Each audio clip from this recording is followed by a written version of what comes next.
Hello, welcome to another Tonalist landscape oil painting demonstration. This is your painter in residence, M. Francis McCarthy, and welcome as well to day 21 of the Past Masters series. We're doing a study after John Francis Murphy called Sunset Landscape, and if you've been with me for any length of time, you might be saying, "Hey Mike, didn't you do this before?" And you would be right, I have. I've actually done it as a 7x10 before. That was probably about a year ago.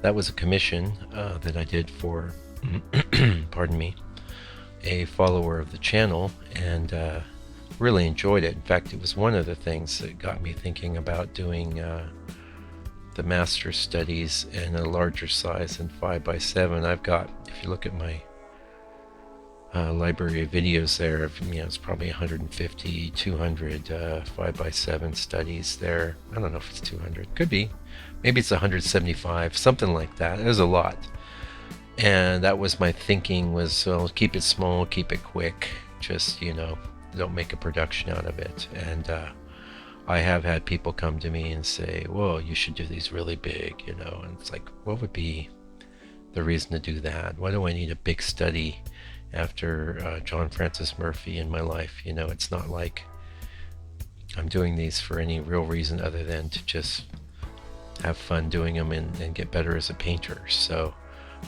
big paintings take up a lot of space in my life and in my brain and my time.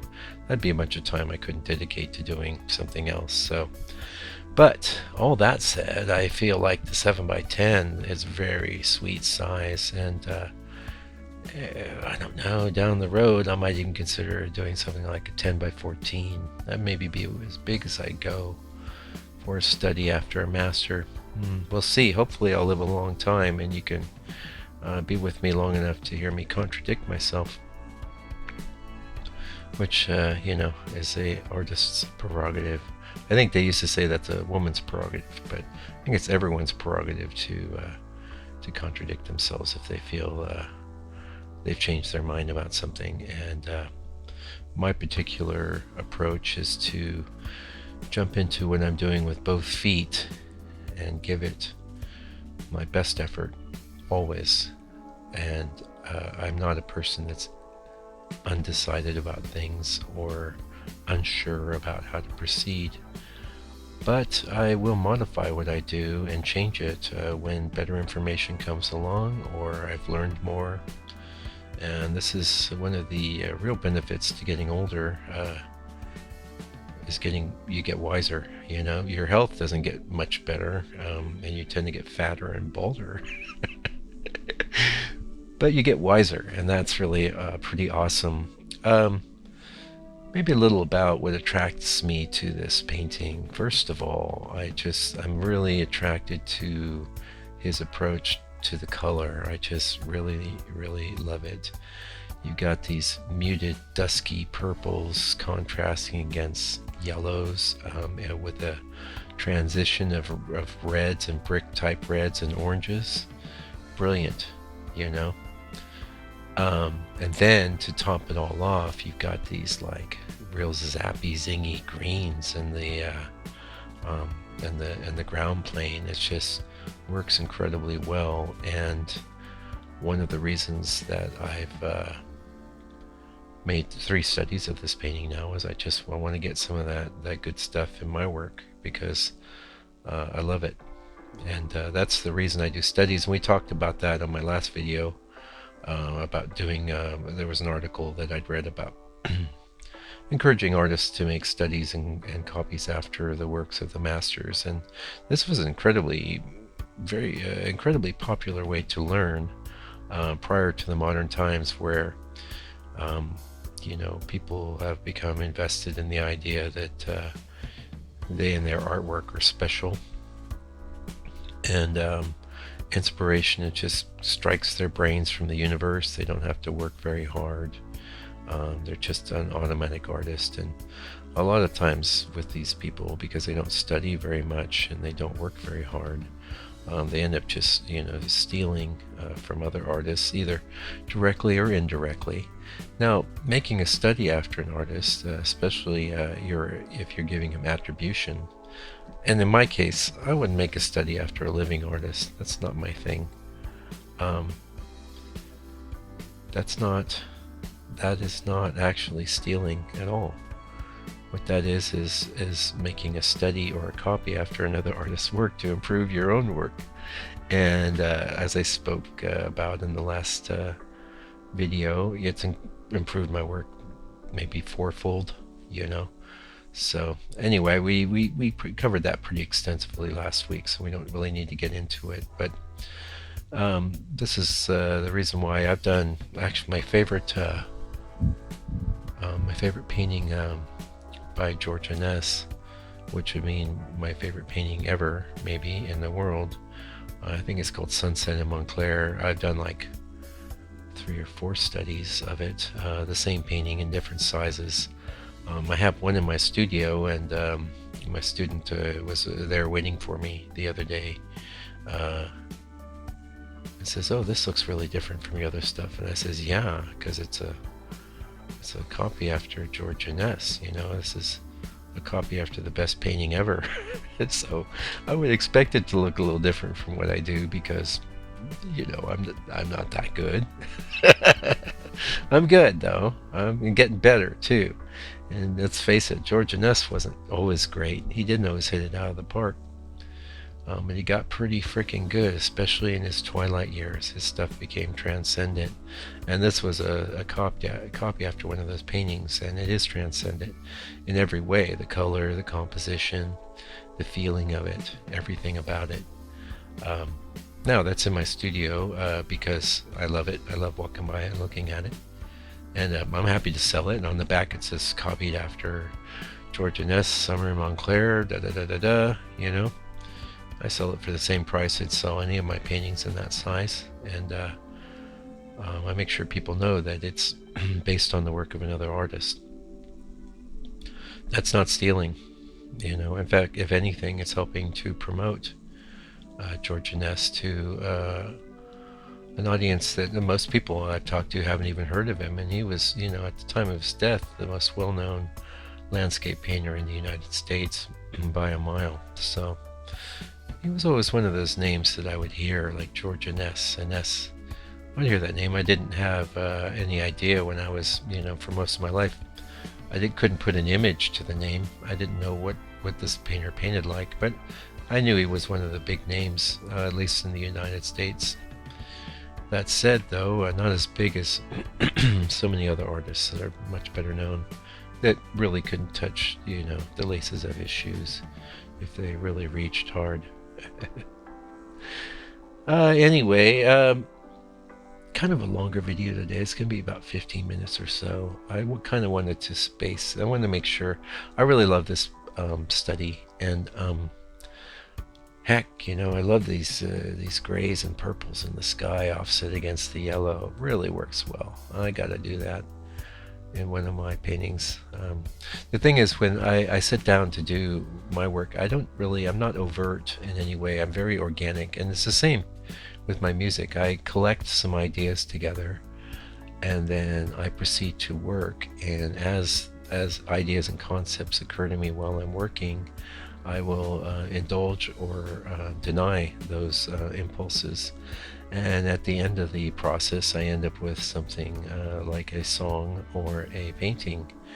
And rather than get all tweaky and critical and whatever of the process, I feel it's better just to move along and do another painting and just keep doing another painting or another song.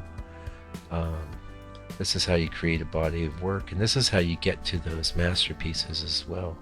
Very seldom do you get to them, at least if you have my mindset. I can't speak for everyone, obviously, but it seems to me very seldom do you get to a masterpiece by overtly thinking, this is going to be my masterpiece.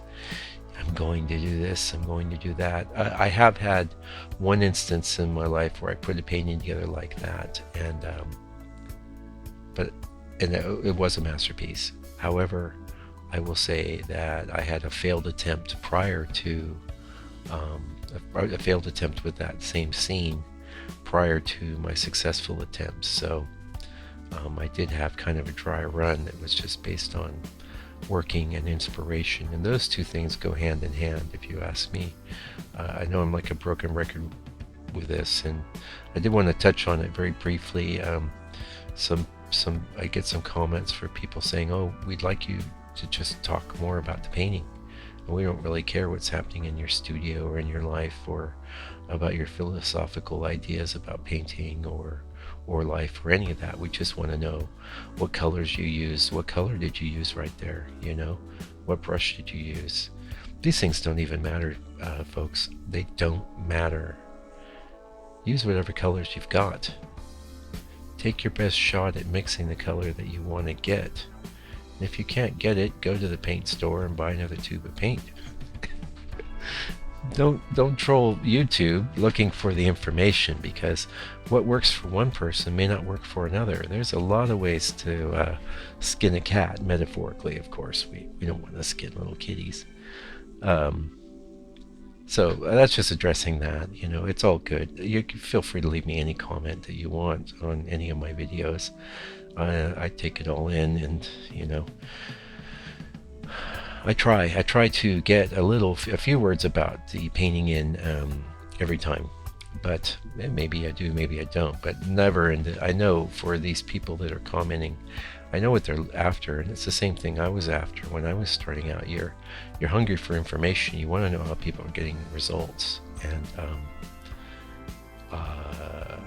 you know, I certainly went through a big phase of that, and you definitely got some great insight from a lot of different painters that had good blogs, or less so with videos, because I don't spend a lot of time watching other painters' videos, but I did get some DVDs that were very helpful from a guy named Bob Rome when I was starting out, and also I got some Richard Schmid DVDs that they helped me less so, but they kind of did open my eyes to what it looks like when a brilliant painter is painting, you know. And that's really the best you can hope for. It's like watching me do a painting and you think I'm good, you know, well then just watch how I approach things, and watch a bunch of videos, you know, get a cup of coffee or a 6-pack of beer or something or whatever floats your boat, and just sit back and just watch one after the next. And after a while you're going to see, oh, he always starts in the upper left hand corner. I wonder why he does that. Well, I do know why I do that. I probably have even mentioned it in one of those 470 videos. Why don't you watch them all and see if I did? Anyway, no, the value, there's some value in watching people paint. This is why I put my stuff up. I was so hungry for this sort of thing when I was young. I'm pretty old now, so I'm like in my 50s, and you know, we had Bob Ross on PBS, and that was about it, you know. And Bob Ross is great. I love his stuff, but you know, it's a certain kind of thrift store painting style, let's call it. And you know, I was always hungry to see people working, and they didn't have anything like YouTube when I was a kid. No way. I mean, they didn't even have DVDs. Really, when I was a very young kid, they didn't even have videotape, really. So, you know, if it wasn't being broadcast on television, you weren't going to see it. You weren't going to see an artist painting or putting things together. Now it's endless. You could do nothing else all day than sit there and watch painters paint, you know. I think it's cool. I love to share my work that way, and I love to share the process, because the painting, once it's painted, is an object moving through space and time. As you could argue is the video or the digital file that was a record of that painting being created, but the record of the painting being created is a linear phenomenon, whereas the painting itself is non-linear because it contains everything that ever went into it. and is also going to go through an aging process. It's going to go through some knocks and scrapes. It's going to be observed and viewed in people's homes over and over. It's going to condition their existence, and it itself will be conditioned as well. You know, it's very interesting. The two separate phenomena, I find them both very fascinating. Anyway, thank you for joining me today to watch this study after good old John Francis Murphy. There's a whole like playlist of my studies after Murphy if you dig around on my channel. And he's one of my favorite painters, so you could probably find the previous incarnation I did of this same scene from him, and you might find that valuable. So anyway, I'll be back real soon with another video. Meanwhile, please take good care and stay out of trouble.